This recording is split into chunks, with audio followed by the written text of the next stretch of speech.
أعوذ بالله من الشيطان الرجيم. بسم الله الرحمن الرحيم.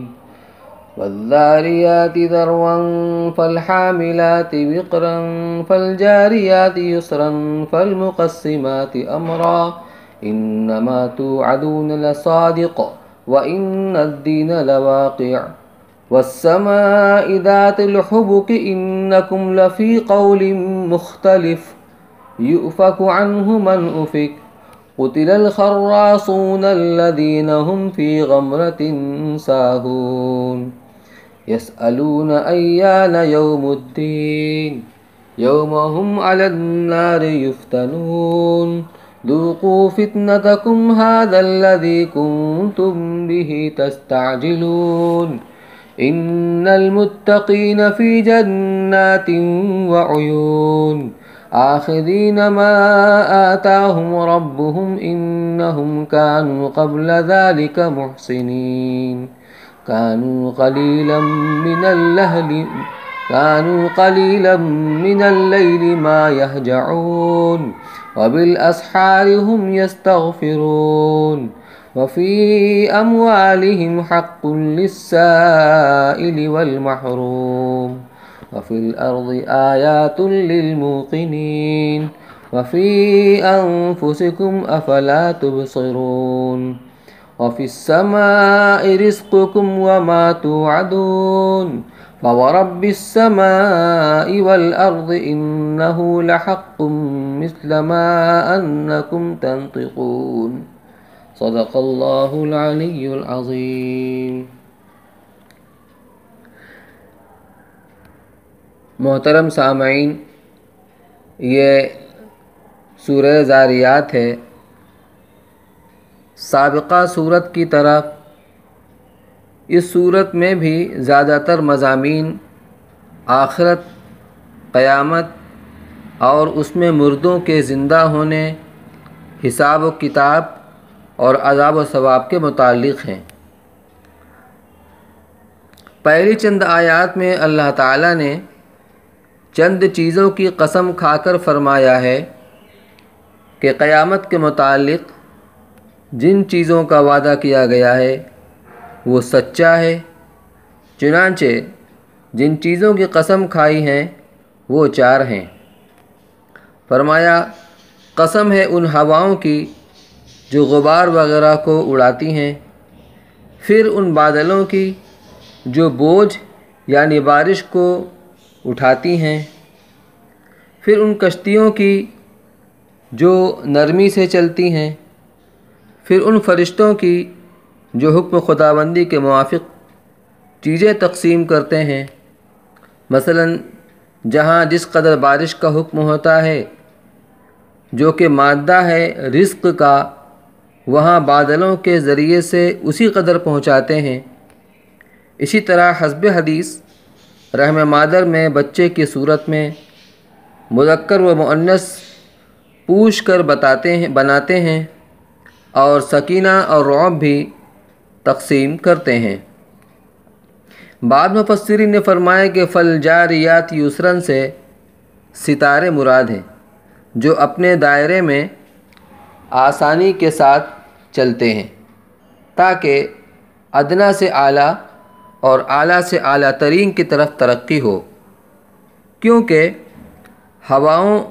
کے اوپر بادل ہیں، بادلوں کے اوپر ستارے ہیں، اور فالمقسمات امرا سے مراد فرشتے ہیں جو ستاروں سے اوپر ہیں اور اللہ تعالیٰ کے شرعی اور تکوینی احکام لے کر نازل ہوتے ہیں. آگے ان قسموں کا جواب ہے کہ تم سے جس قیامت کا وعدہ کیا جا رہا ہے وہ سچا وعدہ ہے اور اعمال کی جزا و سزا ضرور ہونے والی ہے. ان قسموں میں اشارہ اس بات کی طرف ہے کہ جس طرح مذکورہ تمام چیزوں میں اللہ تعالیٰ کی قدرت عظیمہ اور کاملہ کا ظہور ہے، اس سے استدلال کیا گیا ہے قیامت کے وقوع کے ممکن ہونے پر کہ جو عظیم ذات مذکورہ بڑے بڑے کام انجام دے سکتی ہے وہ قیامت بھی قائم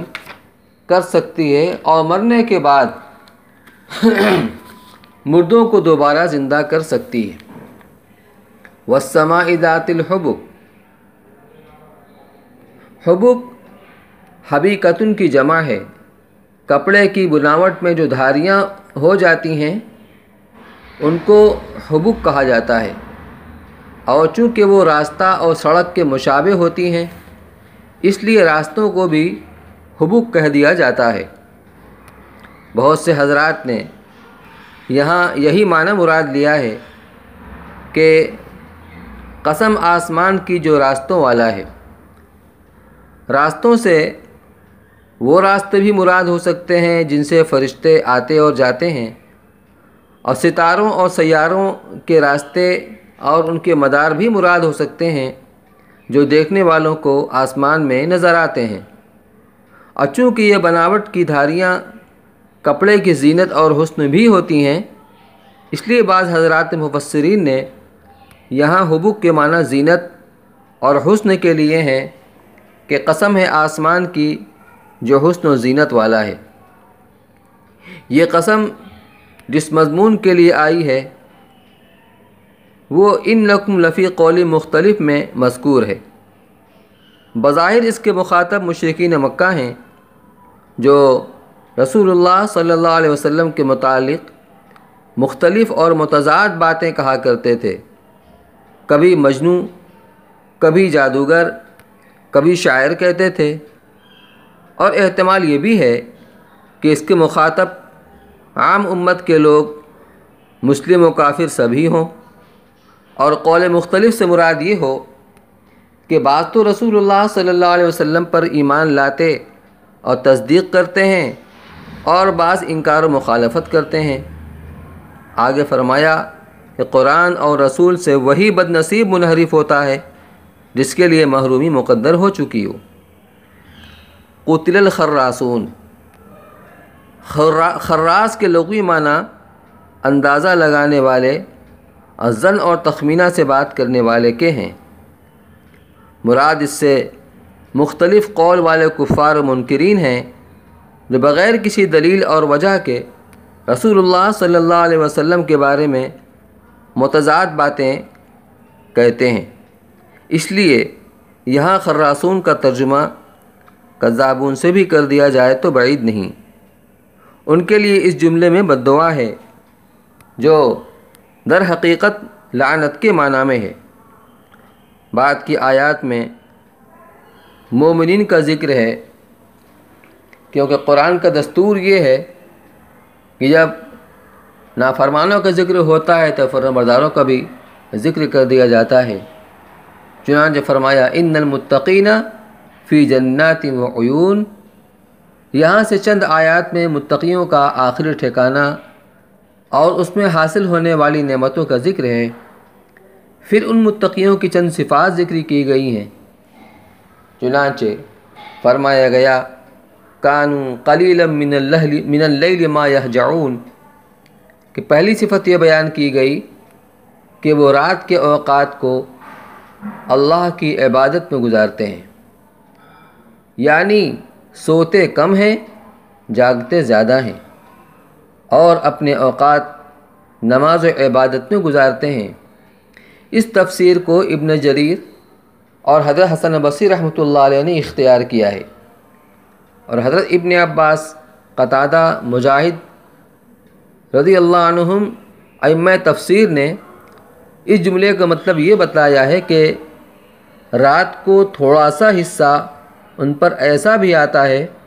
جس میں وہ سوتے نہیں بلکہ عبادت، نماز وغیرہ میں مشغول رہتے ہیں۔ اس مفہوم کے اعتبار سے وہ تمام لوگ اس کا مصداق بن جاتے ہیں جو رات کے کسی بھی حصہ میں عبادت کر لیں، خواہ شروع میں یا آخر میں یا درمیان میں۔ اسی لیے حضرت انس رضی اللہ تعالیٰ عنہ اور ابو العالیہ نے اس کا مصداق ان لوگوں کو قرار دیا جو مغرب و عشاء کے درمیان نماز پڑھتے ہیں۔ اور امام ابو جعفر باقر رحمۃ اللہ علیہ نے فرمایا کہ جو لوگ عشاء کی نماز سے پہلے نہ سوئیں وہ بھی اس میں داخل ہیں۔ حضرت عبداللہ بن سلام رضی اللہ تعالیٰ عنہ حضرت صلی اللہ علیہ وسلم کو ارشاد نقل فرماتے ہیں، فرمایا یا ایھا الناس اطعموا الطعام وصلوا الارحام وافشوا السلام وصلوا باللیل والناس نیام تدخلوا الجنۃ بسلام، او کما قال رسول اللہ صلی اللہ علیہ وسلم، یعنی اے لوگو، تم لوگوں کو کھانا کھلاؤ، رشتہ داروں کے ساتھ صلہ رحمی کرو اور سلام کو رواج دے کر پھیلاؤ، اور رات کو اس وقت نماز پڑھو جب لوگ سو رہے ہوں، تو سلامتی کے ساتھ جنت میں داخل ہو جاؤ گے۔ وبالاسحار هم یستغفرون، یعنی مومنین متقین سحرگاہ کے وقت اپنے گناہوں سے استغفار کرتے ہیں۔ اسحار سحر کی جمع ہے، رات کے آخری چھٹے حصے کو سحر کہا جاتا ہے۔ اس آخری حصے میں استغفار کرنے کی فضیلت اس آیت میں بھی ہے، اور دوسری آیت والمستغفرین بالاسحار میں بھی صحیح ستہ میں مذکور ہے کہ اللہ تعالیٰ ہر رات کو آخری تہائی حصہ میں آسمان دنیا پر نزول اجلال فرماتے ہیں۔ اس سے کیفیت کیا ہوتی ہے یہ ہم نہیں جانتے، بلکہ جو اللہ کی جناب کے شایان شان ہے اس کی حقیقت کسی کو معلوم نہیں، اور اعلان فرماتے ہے کوئی توبہ کرنے والا جس کی میں توبہ قبول کروں، ہے کوئی استغفار کرنے والا کہ میں اس کی مغفرت کروں۔ یہاں یہ بات قابل نظر ہے کہ استغفار سحری میں ان متقین کا بیان ہو رہا ہے جن کا حال اس سے پہلی آیت میں یہ بتلایا گیا ہے کہ رات کو اللہ کی عبادت میں مشغول رہتے ہیں، بہت کم سوتے ہیں۔ ان حالات میں استغفار کرنے کا بظاہر کوئی جوڑ معلوم نہیں ہوتا، کیونکہ طلب مغفرت تو گناہ سے کی جاتی ہے۔ پھر جن لوگوں نے ساری رات عبادت میں گزار دی وہ آخر میں استغفار کس گناہ سے کرتے ہیں؟ جواب یہ ہے کہ ان حضرات کو چونکہ حق تعالیٰ کی معرفت حاصل ہے، اس کی عظمت شان کو جانتے ہیں اور اپنی ساری عبادت کو اس کی شان شان نہیں دیکھتے، اس لیے اپنی تقصیر و کوتاہی پر استغفار کرتے ہیں۔ وفی اموالہم حق للسائل والمحروم، یہاں سائل سے مراد وہ غریب حاجت مند ہے جو اپنی حاجت لوگوں کے سامنے ظاہر کر دیتا ہے اور لوگ اس کی مدد کر دیتے ہیں، اور محروم سے وہ شخص مراد ہے کہ حاجت مند اور مفلس ہونے کے باوجود شرافت نفس کی وجہ سے اپنی حاجت کسی پر ظاہر نہیں کرتا، اس لیے لوگوں کی امداد سے محروم رہ جاتا ہے۔ اس آیت میں مومنین متقین کی یہ صفت بتلائی گئی ہے کہ وہ اللہ کی راہ میں خرچ کرنے کے وقت صرف سائلین ہی کو نہیں دیتے، بلکہ ایسے لوگوں پر بھی نظر رکھتے ہیں جو اپنی حاجت کسی کے سامنے ظاہر نہیں کرتے، گویا ان کی مالی عبادت کو بھی ذکر کر دیا گیا۔ وفی الارض آیات للموقنین، اگر آیت میں موقنین سے وہی مذکورہ متقین مراد لیے جائیں تب مطلب ہوگا کہ یہ حضرات جانی اور مالی دونوں طرح کی عبادت کے ساتھ ساتھ اللہ کی آیات قدرت جو زمین و آسمان میں پھیلی ہوئی ہیں ان میں غور و فکر اور تدبر سے کام لیتے ہیں، جس کے نتیجے میں ان کا ایمان و ایقان بڑھتا رہتا ہے، جیسا کہ دوسری جگہ ارشاد ہے وَيَتَفَكَّرُونَ فِي خَلْقِ السَّمَاوَاتِ وَالْأَرْضِ، زمین میں جن آیات قدرت کا ذکر فرمایا ہے وہ بے شمار ہیں۔ زمین میں طرح طرح کے نباتات، باغات اور ان میں پھلوں اور پھولوں کے درخت کو دیکھو، ان کے اقسام، ان کے رنگ و بو، ذائقہ، ایک ایک پتا کی تخلیق میں کمال حسن، پھر ان میں سے ہر ایک کی خواص و آثار میں اختلاف کی ہزاروں قسمیں۔ اسی طرح زمین میں نہریں، کنویں اور پانی کے دوسرے مراکز اور ان سے تیار ہونے والی لاکھوں طرح کی مخلوقات، زمین کے پہاڑ اور غار، زمین میں پیدا ہونے والے حیوانات اور ان کی انگنت قسمیں، ہر ایک کے حالات اور منافع مختلف ہیں۔ زمین میں پیدا ہونے والے انسانوں کے حالات، مختلف قبائل اور مختلف خطوں کے انسانوں میں رنگ اور زبان کا امتیاز، اخلاق و عادات کا اختلاف وغیرہ، جن میں آدمی غور کرے تو ایک ایک چیز میں اللہ جل شانہ کی قدرت و حکمت کے اتنے مظاہر پائے گا کہ ان کا شمار کرنا بھی مشکل ہے۔ وفی انفسکم افلا تبصرون، اس جگہ آیات قدرت کے بیان میں آسمان اور فضائی مخلوقات کا ذکر چھوڑ کر صرف زمین کا ذکر فرمایا، جو انسان کے بہت قریب ہے، جس پر انسان بستا اور چلتا پھرتا ہے۔ اس آیت میں اس سے بھی زیادہ قریب یعنی خود انسان کی ذات کی طرف توجہ دلائی کہ زمین اور اس کی مخلوقات کو بھی چھوڑو، خود اپنے وجود، اپنے جسم اور اس کے اعضاء و جوارح میں غور کر لو تو ایک ایک عضو کو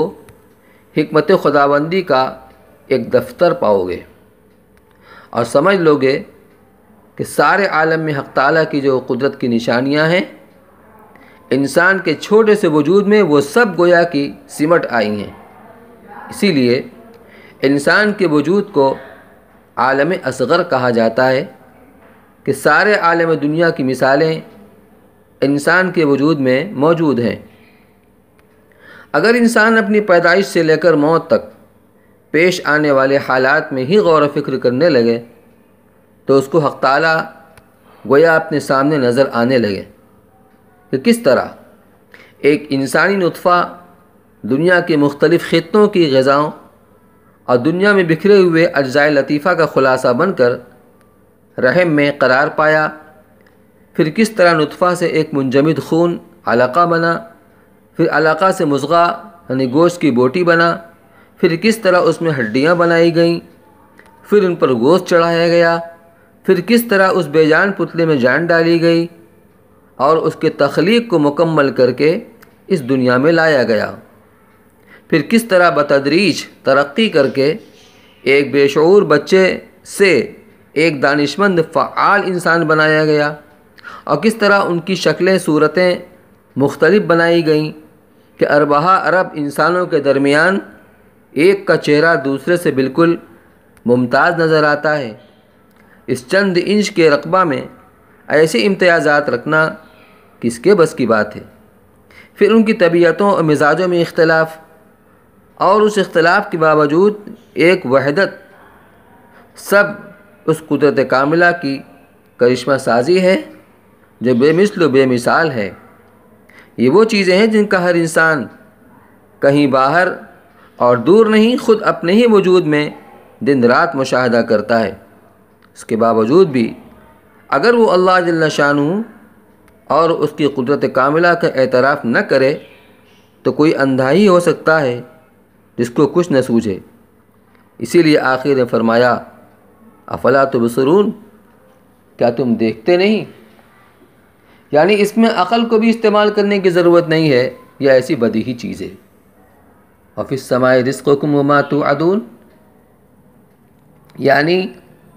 آسمان میں تمہارا رزق ہے اور جو کچھ تم سے وعدہ کیا جاتا ہے، یعنی آسمان میں ہونے سے مراد لوح محفوظ کے اندر لکھا ہونا مراد ہے۔ اور یہ ظاہر ہے کہ ہر انسان کا رزق اور جو کچھ اس سے وعدے کیے گئے اور اس کا جو کچھ انجام ہونا ہے وہ سب لوح محفوظ میں لکھا ہوا ہے۔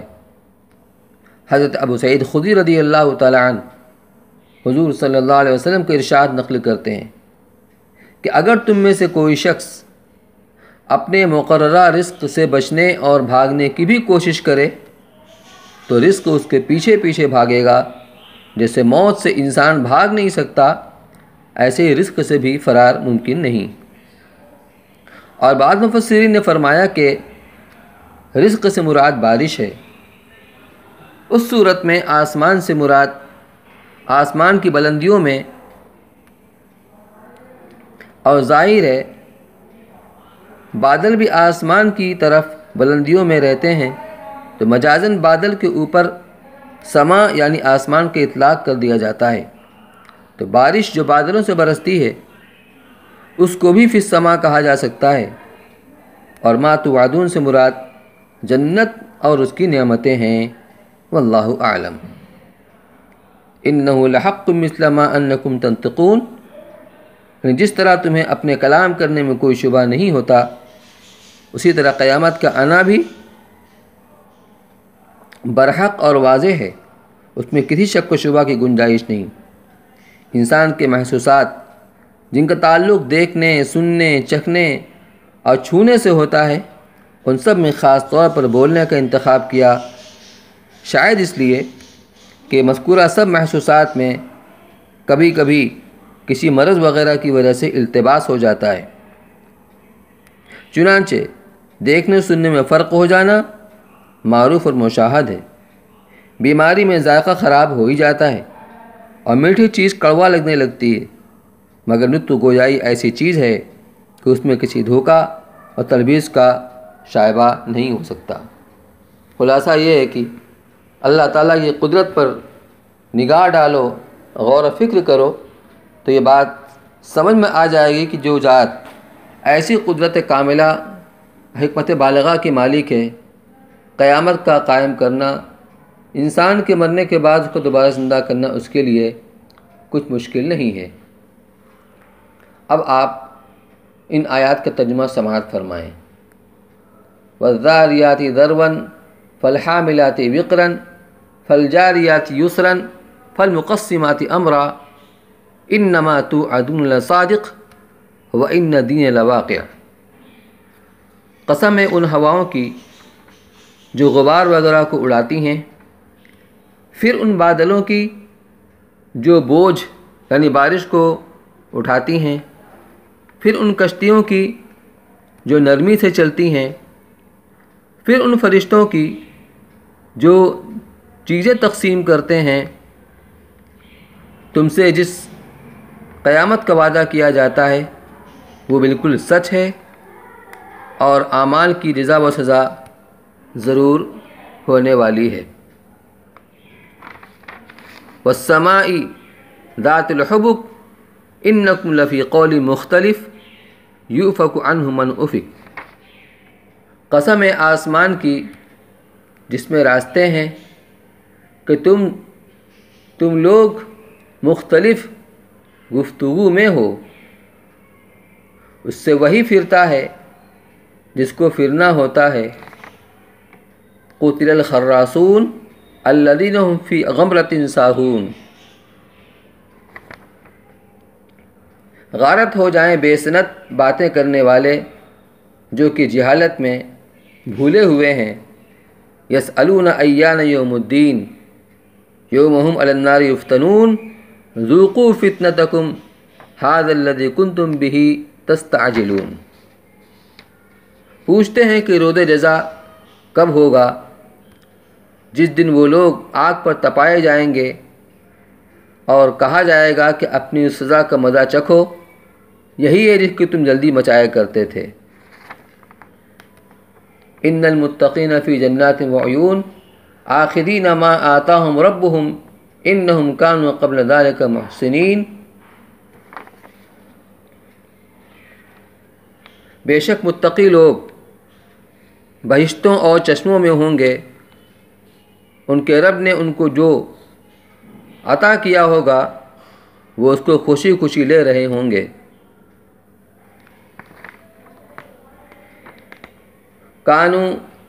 انہم کانوا قبل ذلک محسنین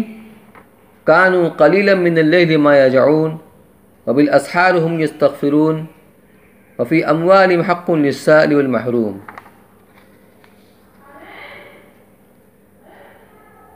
وہ لوگ اس کے قبل یعنی دنیا میں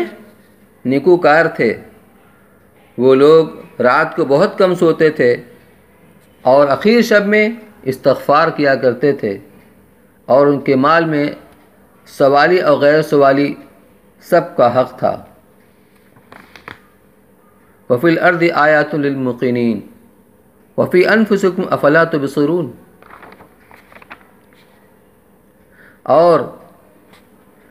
یقین لانے والوں کے لیے زمین میں بہت نشانیاں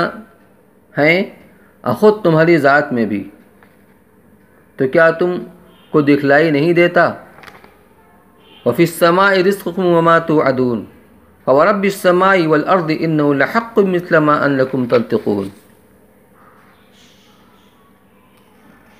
تمہارا رزق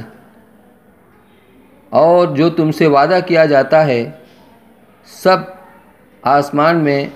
درج ہے، تو قسم ہے آسمان اور زمین کے پروردگار کی کہ وہ یعنی رود جزا برحق ہے اور ایسا یقینی ہے جیسا تم باتیں کر رہے ہو۔ فقط سبحان اللہ بحمدہ سبحانک اللہم وبحمدک نشہد ان لا الہ الا انت نستغفرک ونتوب الیک۔